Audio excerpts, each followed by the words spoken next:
श्री अनंताचार्य स्वामी श्री रामानुज संप्रदाय के थे, गृहस्थ थे।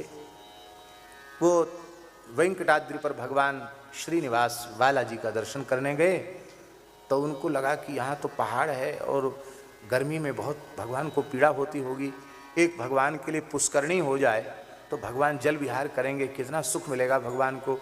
अब मान लो जल में तैरें नहीं, जल विहार ना भी करें तो भी कोई बात नहीं, इस पुष्करणी की को छू करके जब हवा मंदिर में जाएगी तो भगवान को शीतलता मिलेगी।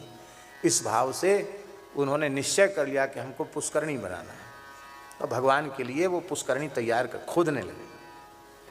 उनकी पत्नी आसन्न प्रसवा थी, गर्भिणी थी और बच्चे के जन्म का समय था, और अपनी पत्नी से कहा देवी तुम भी सहयोग करो।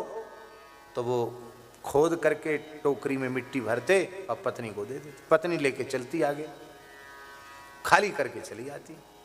उन्होंने कहा कि मैं खोद नहीं पाता हूँ, एक डलिया भर नहीं पाता हूँ, तब तक तू दूसरी डलिया खाली करके ले आती है, कहाँ फेंक के आती है?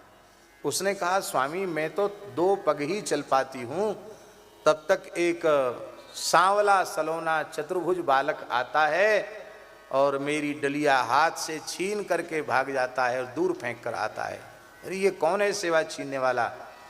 तो उन्होंने देखा तो साक्षात बालाजी, तिरुपति बालाजी। अरे तो ठाकुर जी के प्रति उनका वात्सल्य भाव था, तो ठाकुर जी को डांट लगाई उन्होंने, हे खबरदार, ये सेवा हम वैष्णवों की संपत्ति है, इसको चुराने का तुम्हारा कोई अधिकार नहीं है। तुम्हारा अधिकार इतना है कि मंदिर में बैठो सेवा स्वीकार करो, इससे ज़्यादा तुम्हारा पावर नहीं है, बैठो सेवा करो। कहते उन्होंने भगवान को धीरे से छड़ी भी लगा दी। वो छड़ी आज भी मंदिर में प्रवेश करते हैं तो वो छड़ी आज तक सुरक्षित है, उसको गेट पर ही ऊपर में लटकी हुई है, छड़ी सुरक्षित है। भगवान को ठोड़ी में छड़ी लगाई, आज भी भगवान को वहाँ चंदन कपूर लगाया जाता है जहाँ ठोड़ी में छड़ी का स्पर्श